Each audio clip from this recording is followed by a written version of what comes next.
Okay. Welcome to our live program here, where we are going to be talking about boardroom security. It's great. It's an honor, to have you join us for whatever you're watching your phone, whether you're watching in the morning, afternoon, or evening, depending on where you are. My name is Temi Tope Olodo. I'm the CEO of Trans Intelligent Security Solution Limited, and I've got with me Mr. Roland Stockwell, who, of course, will be introducing himself.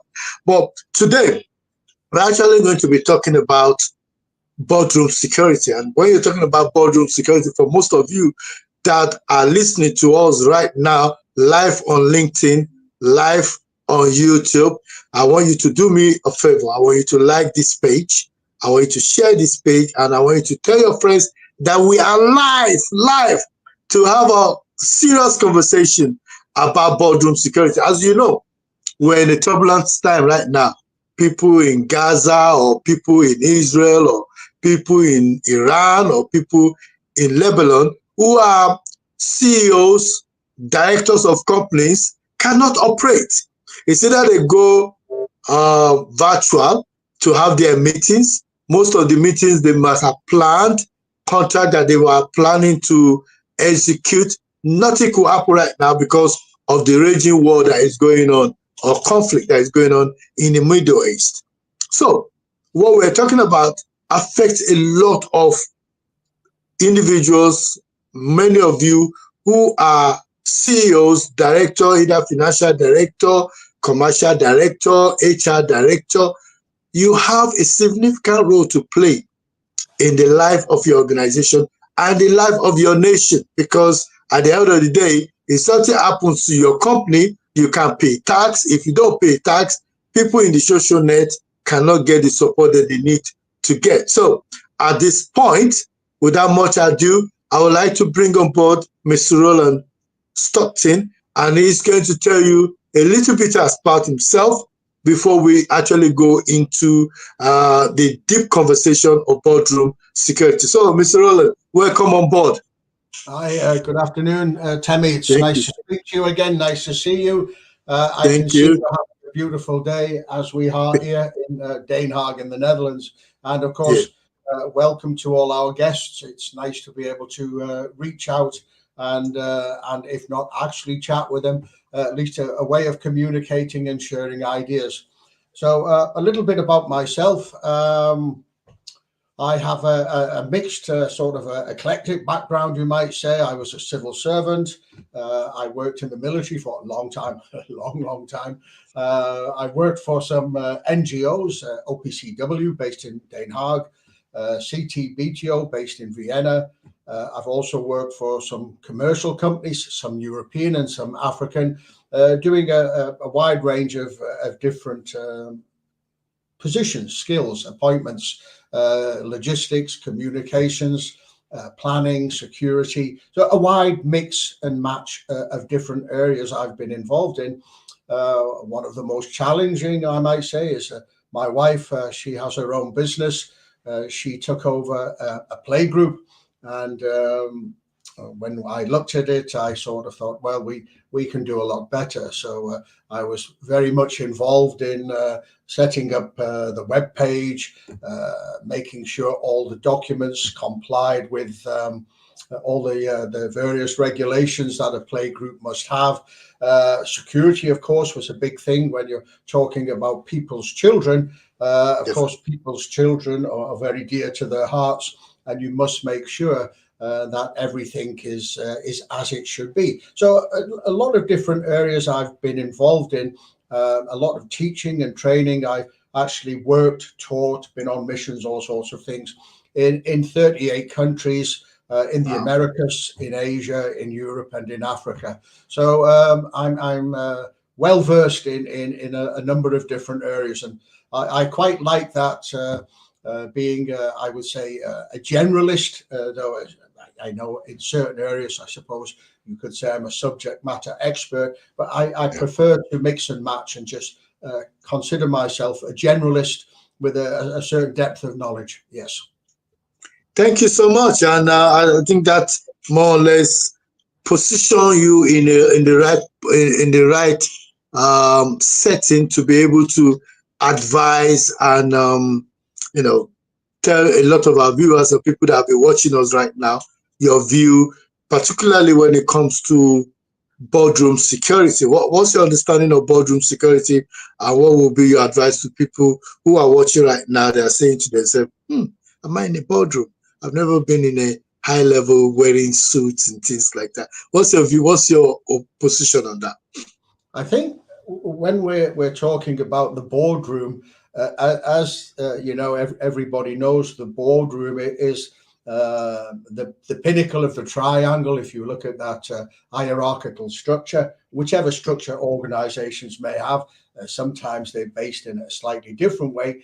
But the boardroom really, it's like the nucleus, the center of the organization, and we always imagine that the people who are members of the boardroom, it's like a meritocracy. They're there because of their different skill sets. And of course, in this very complicated society and world we've created for ourselves, not everybody can be a specialist and knowledgeable in every particular area. So my advice would be, the first thing I would suggest to any company is that within your boardroom structure, you do have one of your members who is in overall charge of all aspects of security, Exactly. be it cyber security, physical security, just thinking about all those different things, because I think it then sets the tone throughout the organization.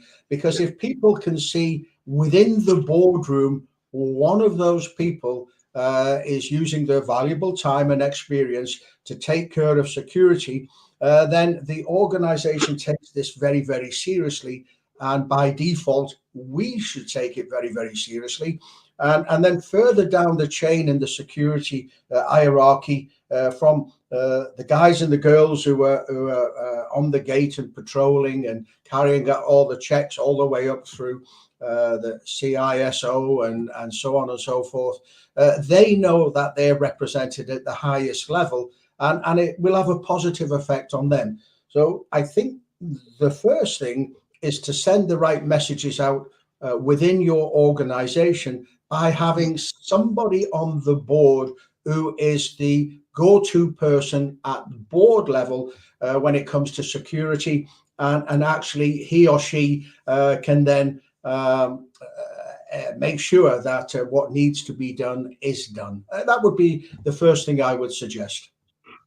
Thank you so much, and I think you've hit it on the nail in terms of ways in which we need to really look at the issue of boardroom security. From your experience, we're looking at things now and saying, okay, here we are, 2024. In the olden days, the understanding of security is completely different from the understanding of security now.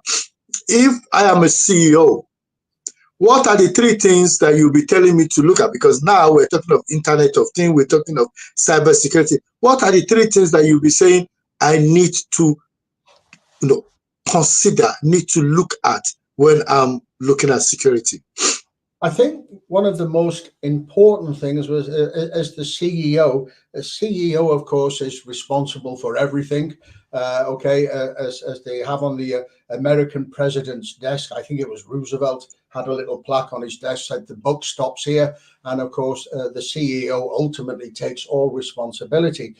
But I would offer the first piece of advice would be to the CEO, would be to look at the areas where different people in the security structure, where their areas of responsibility are. If there's cybersecurity, possibly would be with IT, I suspect. If there's a physical security element, of course, that would be slightly different.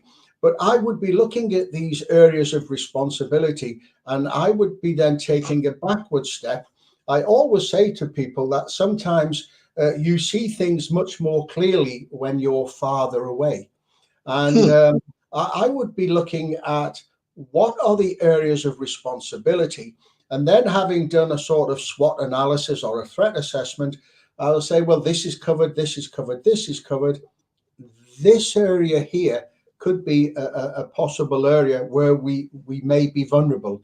So I would look at that first, and then make sure that we have proper communication. And in the system, as we go up the system, as we get closer and closer to the man at the top in the boardroom who represents security, somebody would have an overriding responsibility to cover cybersecurity, physical security, and any other aspects of security they may be responsible for.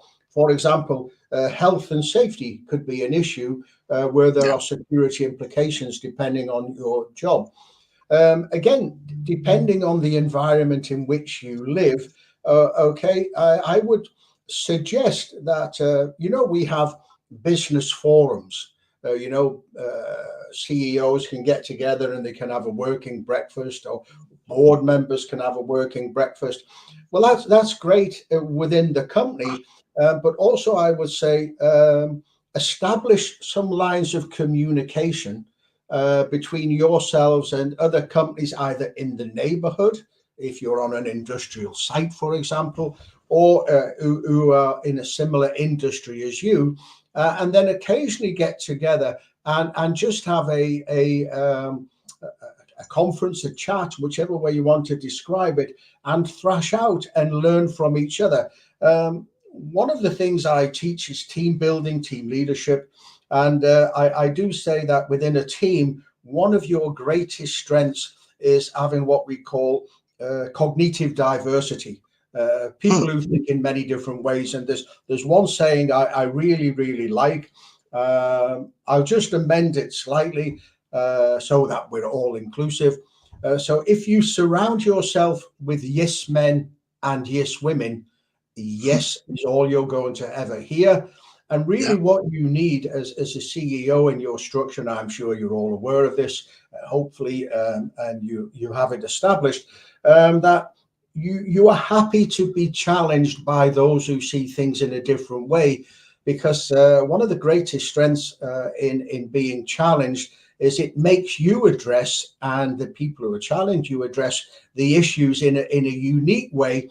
And in this particular way, then you can come up with some novel solutions, and novel solutions are what you want.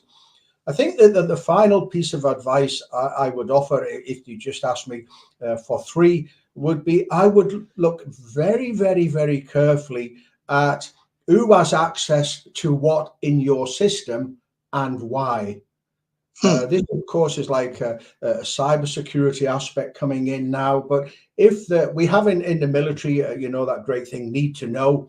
And if people don't need to know certain things within the organization, they do not need to know. And this goes from the very top to the very bottom. So control of the assets you have, who has access and who doesn't, and those who do have access, for how long do they need that access? I do have a sort of lot of lessons on cybersecurity, physical security, so on and so forth. And I would go into these in much greater detail, when we're engaging with companies. But those some things there just for you to chew on, as they say.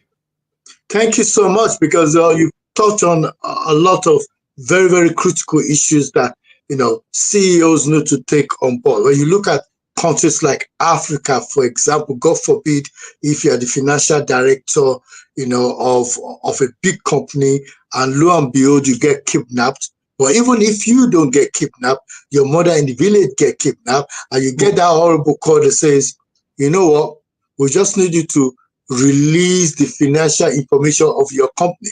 Sometimes you might not even you might not even tell anybody. And lo and behold, the company finds themselves losing to their opposition, to their competitors, having serious financial challenges, not knowing the source. And that's because there's a weaker chain, a weak link within, the structure of the boardroom.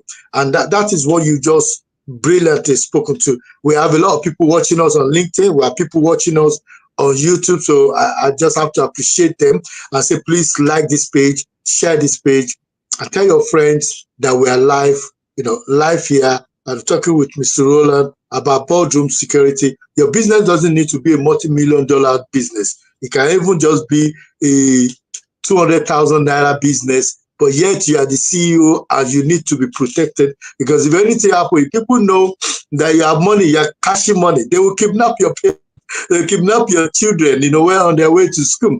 And then they ask you to give them all the money of your business, which means that your business is going back to zero. And that's not what we want. Please put your message on the comment box down and we'll be able to read it. Tell us where you're watching us from.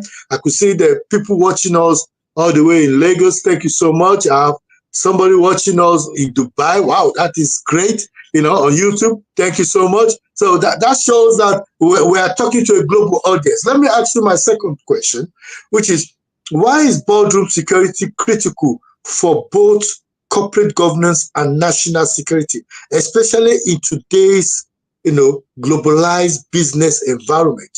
As you know, I started by talking about what is happening in Lebanon and the others, and I know you have a view on this from a corporate governance perspective, which is what you highlighted earlier, at the bottom of national security. What is your view on that?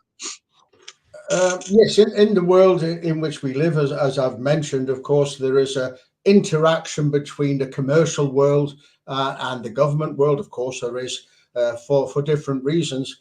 And when it comes to the organizations in whichever field they are, of course, they will want to buy various things, computer systems, computer applications, and so on and so forth. And of course, we've seen cases where those with hidden agendas have been able to access the information, as you just mentioned a little moment ago, Tenny, access the information by different means, by what they say, a backdoor entry system into the computer network systems that organizations can buy. You may recall there was some concerns were raised about the use of Chinese equipment by some countries, and if this would allow secrets to be vacuumed up and sent back. This would be an area of concern, I think, for some companies, thinking, well, how safe are the applications, the mobile phones, the laptops, the tablets, the computer systems which have been installed?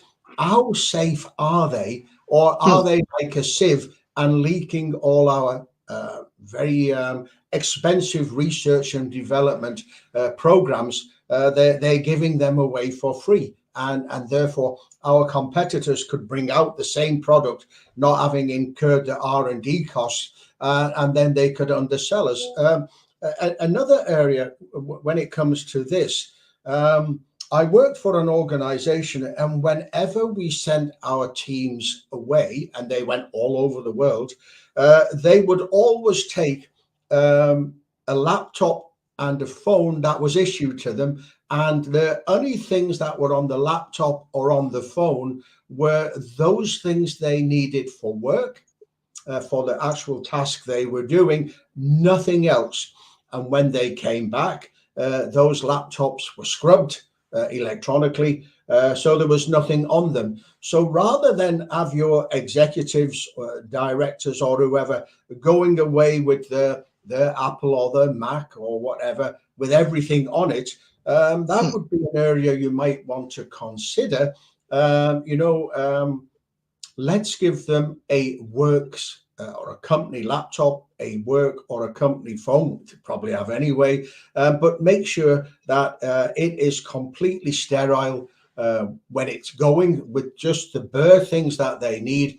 And when they come back, once they've took everything off it they need and downloaded it into your system, then it can be again electronically disinfected, you might say, ready for the next go. So things like this. The other area, of course, is are your executives, are they trained what to do in certain situations, certain things to look out for, when they're in the airport, or if they're in a railway station, hiring a car, when they're just having some downtime, some me time, wherever they happen to be, are they situationally aware? Do they know the things to look out for? Or are they those individuals who stand out like a sore thumb?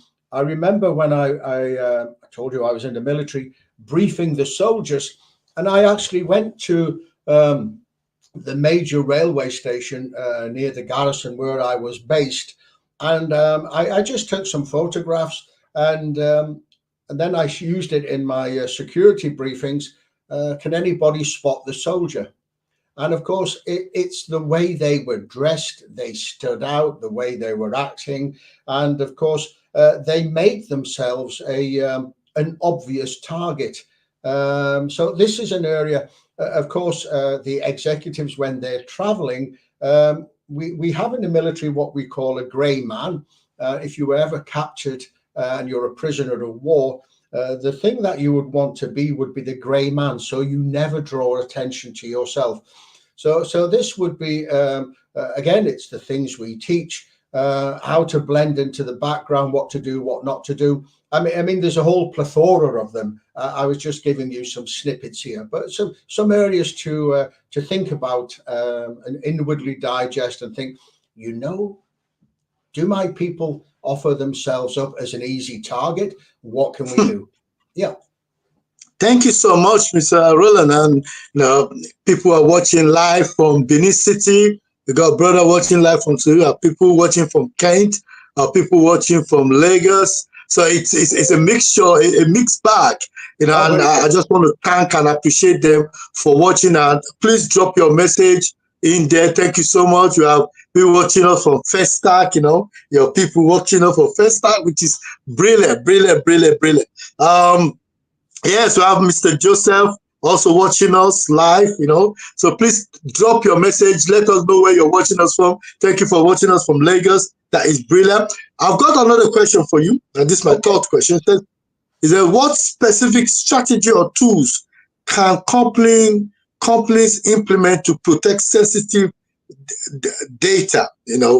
I know one of the teachings that you did recently for students that joined us. In case you're watching us, we had a training on diploma certificate in counterterrorism and African security management. Mr. Lola was one of the trainers, and we talked about the kind of tools that could be used. So what kind of tools will you recommend that we use in this, in terms of for boardroom sensitivity to ensure that documents, just like you mentioned earlier about wiping, the computers to make sure that they're actually good. Mr. Ishola also is watching us live from Lagos. So go ahead.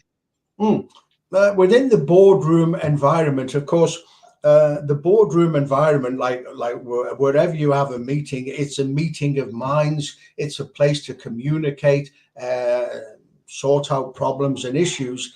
But of course, if you're talking about issues that may in some way affect your company if they were made public, well, of course, you want to make sure that you don't leave yourself open to infiltration of any sort. So it sounds a little bit James Bondish and so on and so forth. But if you are able to, and you think there is a risk that your boardroom may be possibly bugged, okay, then occasionally just do a sweep. So do a sweep if you think that's necessary before a meeting, of course, and after a meeting, or at regular intervals, but certainly before a meeting starts, do a sweep in different ways. It could just be somebody will go and check all the places where something may have been placed, or you can go a little bit up market and you can have some device which would detect. You might also want to consider who should be in the meeting and who shouldn't. Okay, and if there is no need for some board members not to be in the meeting, then they're not in the meeting. So be very, very careful who attends the meeting. You may even want to say to people, when you come in the meeting, to make sure that we have 100% focus on what's going on. All your phones will be left outside.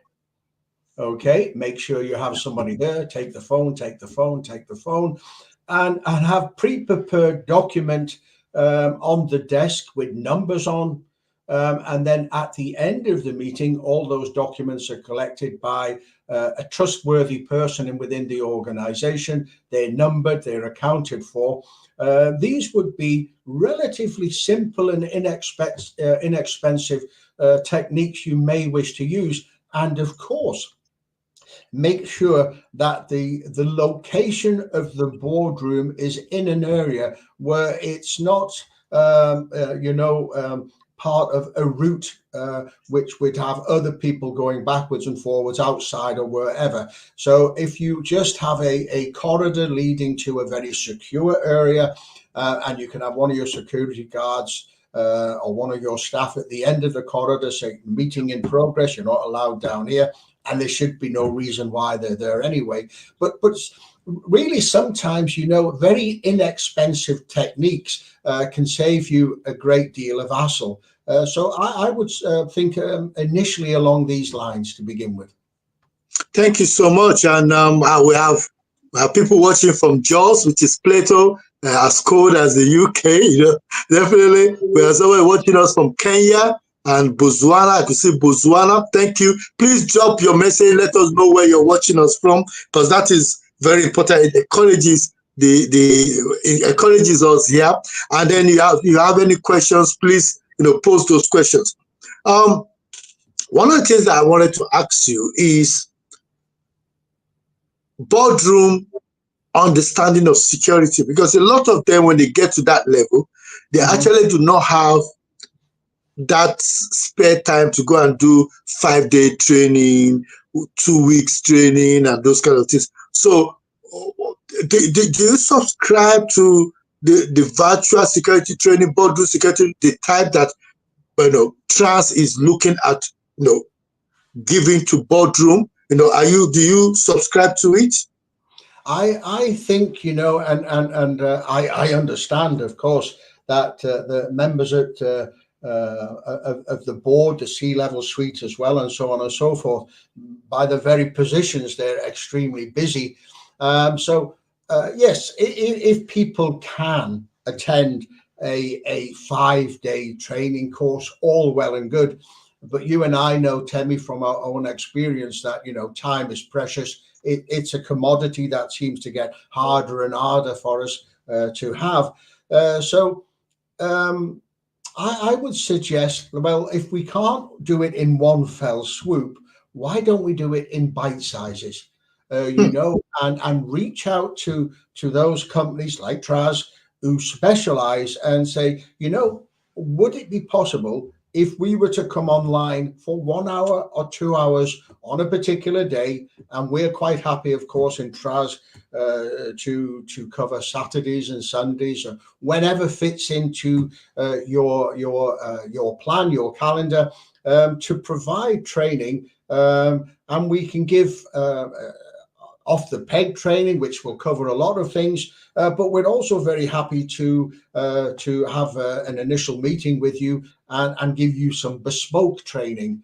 But the thing is, I would suggest, if you think, I don't have time,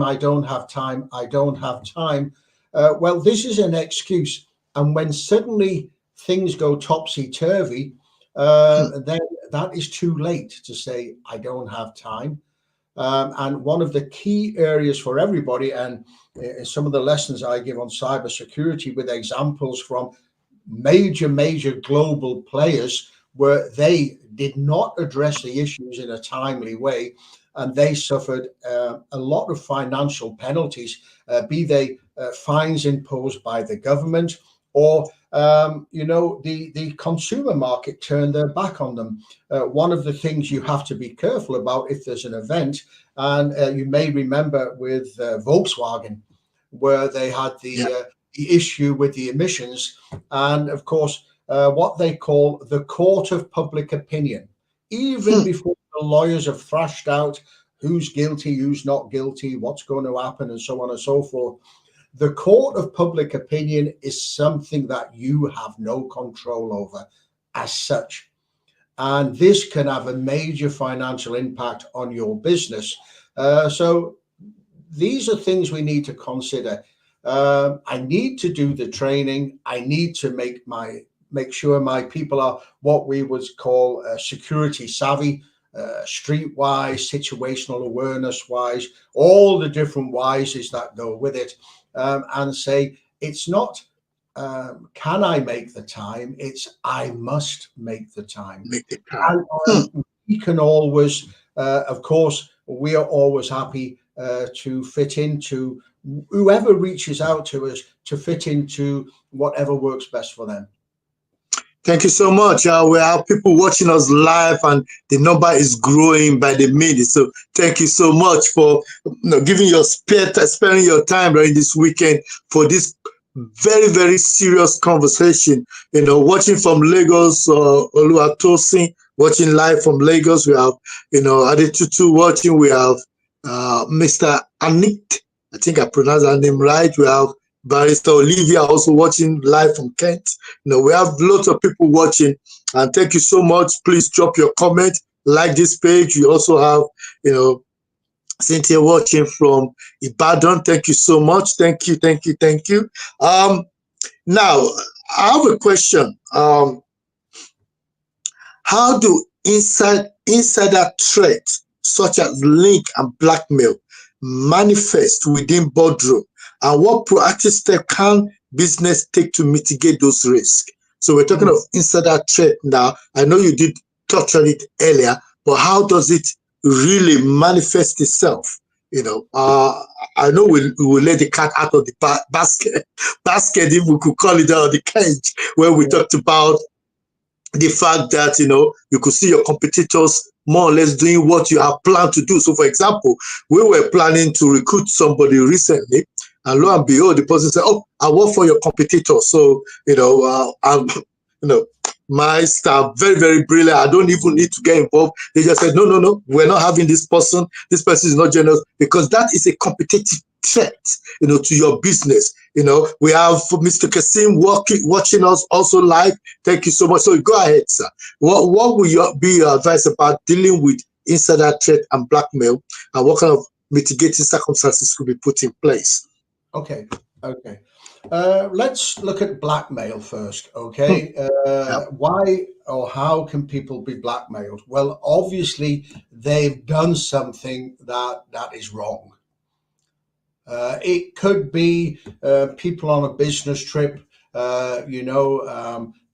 have been involved with somebody else, and people have been watching, taking photographs, making videos, etc., or they've been at places which back in their home country may be illegal, for example. So the people have left themselves open to being exploited.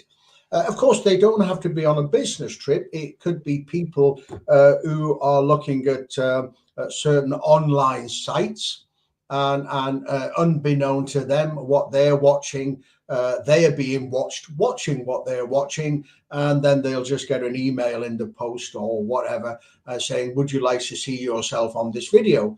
And how would you think your friends might like to see you on this video?"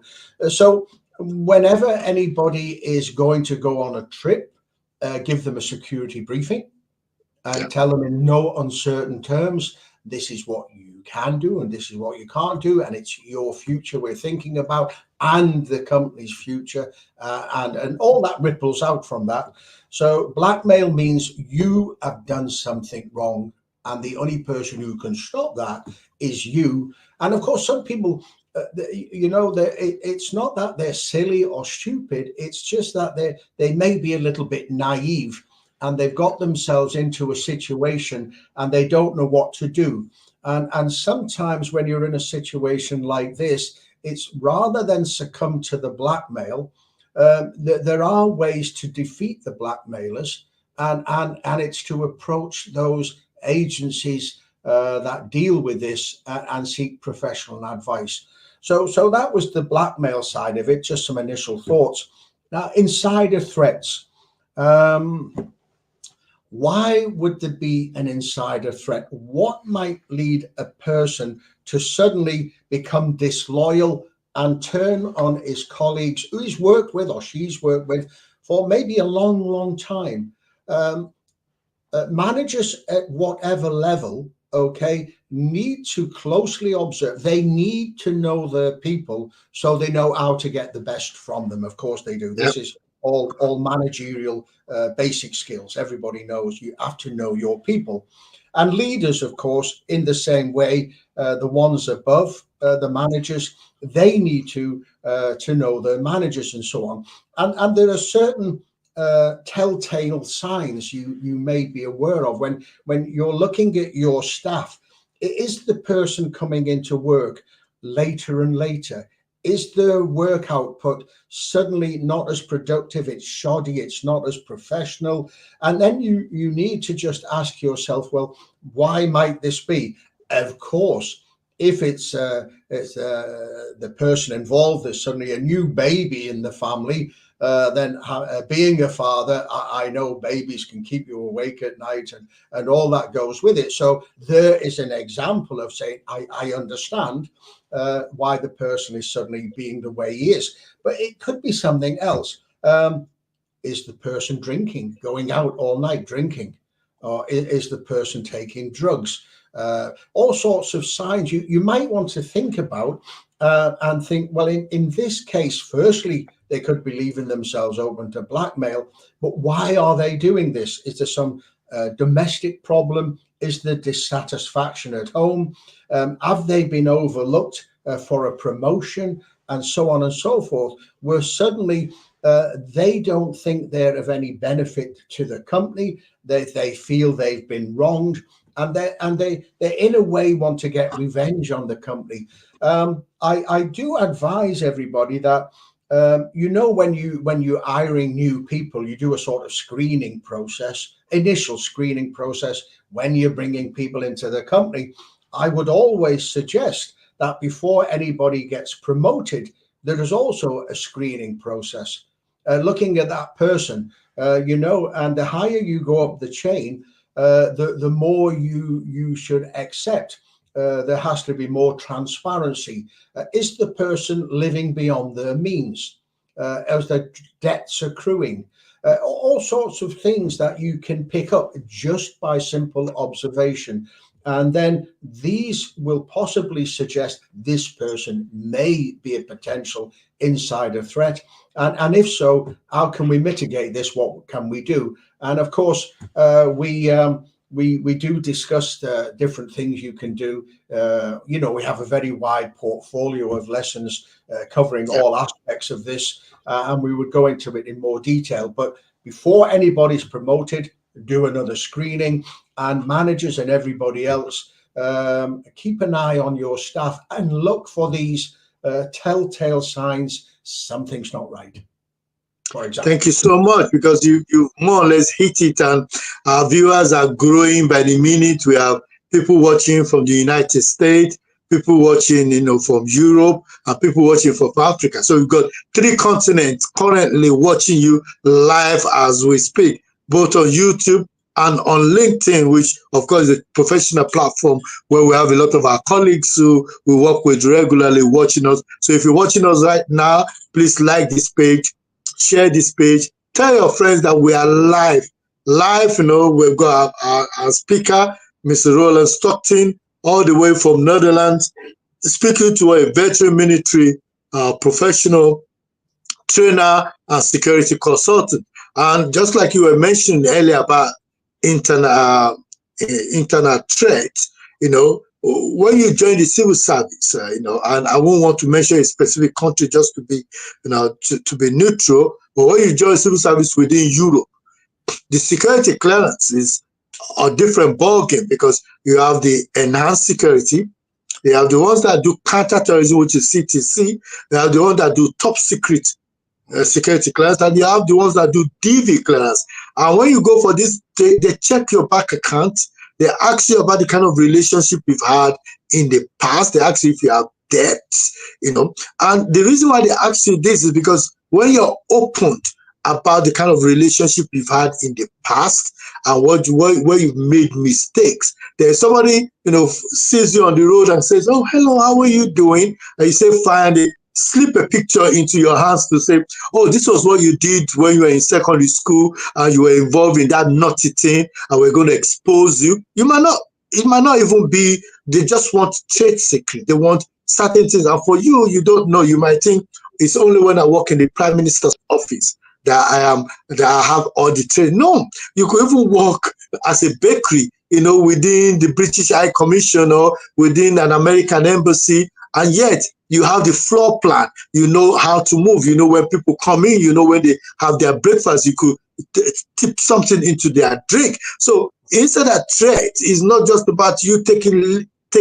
physical information out of the organization. It's actually opening the door, opening the back door into the organization. And I think that is where a lot of people get it wrong. And we are doing a lot of training now in Africa. And, one of the things I want to say to our viewers right now is that if you're looking, you could join us, send us an email, you could send us an email if you want to get a list of the trainings that we do, because we have loads of training. Send us an email at info@trans-intelligence-security.com. Send us information about the kind of training that you want to attend, and I promise you that you will find out that we are in a position to help you to get the appropriate training that you need, to be able to excel, especially within the security environment. Let me ask you my second to last question. In an increasingly remote and hybrid work environment, what new challenges does boardroom security face, and how can those be effectively addressed? I know you've already again touched on it when you were talking about, the kind of meeting we're having now, which is virtual. I know where everything is going virtual now. What kind of new threat is this new way of working posing to boardroom? And a lot of people are listening to us who are directors that do not have a clue that some of the things you might say to your staff physically that they can't actually have evidence to back it up. It will be hearsay. Now, if you're talking to them on the phone or you are actually doing this video recording about their performance and things, and you say the wrong thing at the wrong time, you could actually get sued and your company could be in trouble. So what would be your advice to boardroom directors about this? I think when it comes to any form of communication, you have to accept it can be hacked. Yeah. And as soon as you know it can be hacked, people are suddenly more security conscious.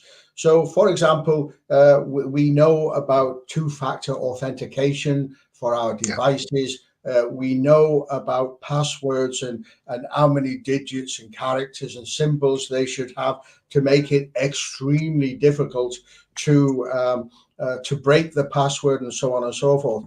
If I was to share with you some statistics, everybody, you would be utterly amazed, totally amazed at how many companies, for example, there's a thing called Patch Tuesday in the security world, where Microsoft and others, they send out the latest security updates to the system. And you will be surprised at when they've done an analysis, how many people, how many companies, their computers are so out of date because they've not been updated with the latest patches to provide them lockable doors, you might say. It's like living in a house and having all the doors open when you could just actually close the door and you can stop the people coming in. And the statistics, when I look at the statistic, I'm totally amazed that companies, they just don't keep their security systems up to date. They don't have a system in place where every 30 days, and I know it is so tiresome and painful, where your password, you've got 5 days left with this password, then you have to change it, and so on and so forth. But if you're really, really serious about keeping your secrets, then eventually it becomes part of automatic pilot. Oh yeah, 30 days I've got with this password, I need to change it again to a new one, and so on and so forth. Two-factor authentication. I'm not allowed to take my phone into this office. I'm not allowed to take these files away from. I have to read them in a certain place, and they're given to me, and then I hand them back. So I never have them in my possession in an unsecure place. And the other thing, I mean, a really, really important thing, again, it's one of the things we teach, is to instill a security mindset in all your staff. And I would suggest to you, it's a great untapped asset that you have, because rather than just have your 6, 7, 10 security guards, professional security guards doing what they're doing, imagine if every employee was a security orientated person. And Yeah. you may think about this, but think about the cleaners. The cleaners are there when there is nobody else present. Yeah. They see what's in the waste paper bins. Yeah. They see what's been left on the desk. And I Yeah. would suggest, your security people speak to the cleaners and let the cleaners speak to you. You go and meet them because they're like that. They will say, this person takes us seriously. This person knows that we have a lot to offer. And the thing about the cleaners, for example, is how many people pass them in a corridor, never notice them. They are like invisible people wandering around your offices, often unsupervised because they're there before the staff come in sometimes, and when the staff have gone, and they can find all sorts of things, and they can be an extremely useful tool for you to have. I could talk at great length about electronic doors and badges that only give you access to certain areas, the visibility of badges. If you're having events every 5 days, the badge changes to a different color. Yes, it's a logistics thing you have to do, but when you're looking at events and security, certainly in the UK, I think it's almost the law if it's not already been passed. But those people who are putting on events, it could be a dance, it could be a pantomime, it could be a race course meeting, whatever it might be, they now have to have security plans in place to protect the people who visit there. And this was as a result of the tragic bombing of the young people at some concert in Manchester and other events. So you have to say, sometimes we have an expression in English about the tail wagging the dog. But sometimes the tail, which is logistics in this case, needs to wag the dog, because sometimes the dog is so focused on other things, they forget critical areas, when it comes to safety and security. Thank you so much. And one of our viewers actually did ask a question along the line of what you talked about before, but I just wanted you to spend maybe 30 seconds to just respond so they know that we're listening. Why should organizations prioritize securing boardrooms?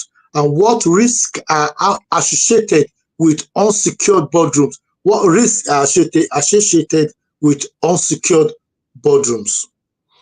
Risks associated with an unsecured boardroom is the same risks as you going to bed at night and leaving your door open, your windows open, the keys to your car where they can clearly be seen, your wallet where it can be seen.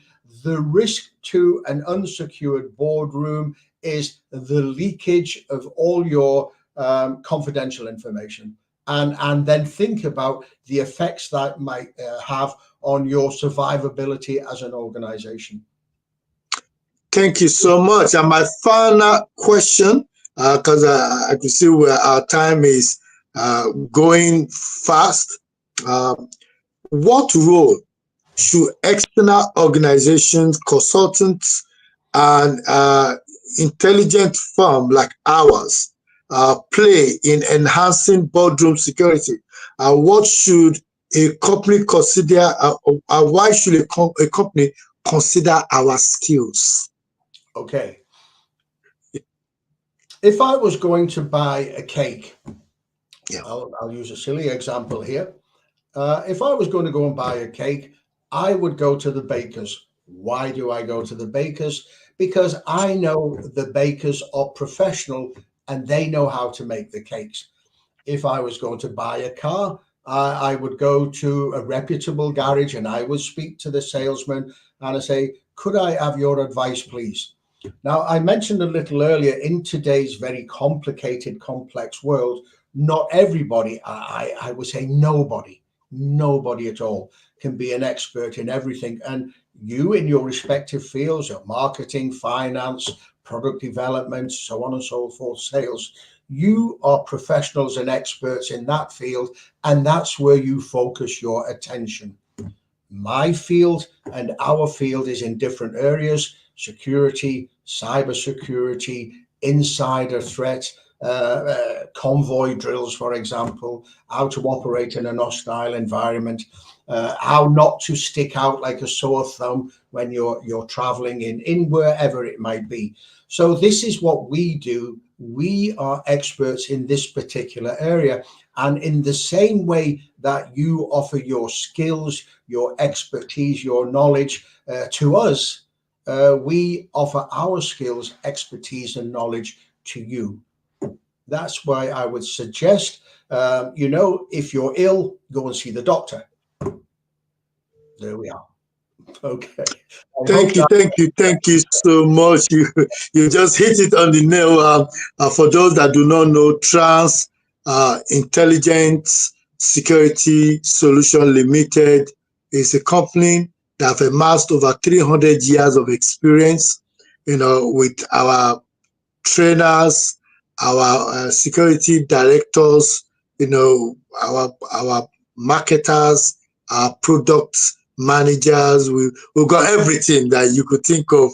We've got everybody there doing what they do best.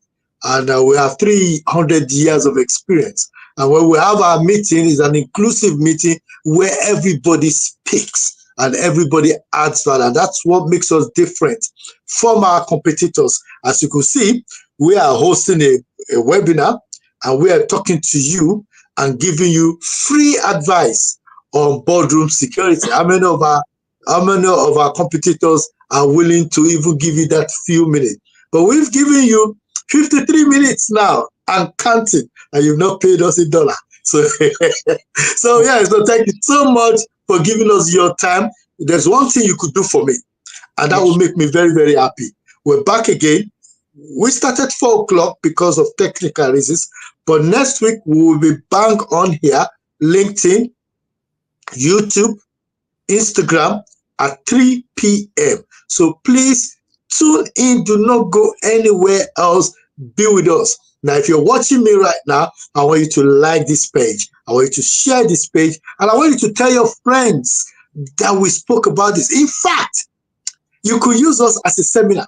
So this video of 53 minutes, you could play it in your boardroom for your directors to listen and to learn 1 or 2 things. And we are available to provide those expertise that you need to move your organization forward and to excel.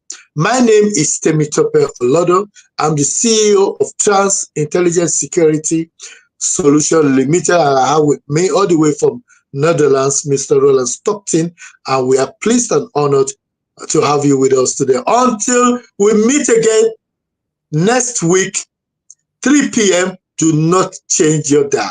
Thank you so much for being with us, and it's a pleasure to be invited into your room, your hotel, wherever you are. Good morning, good afternoon, good evening. God bless you all. Thank you. Bye. Bye, everybody. Take care. Stay safe.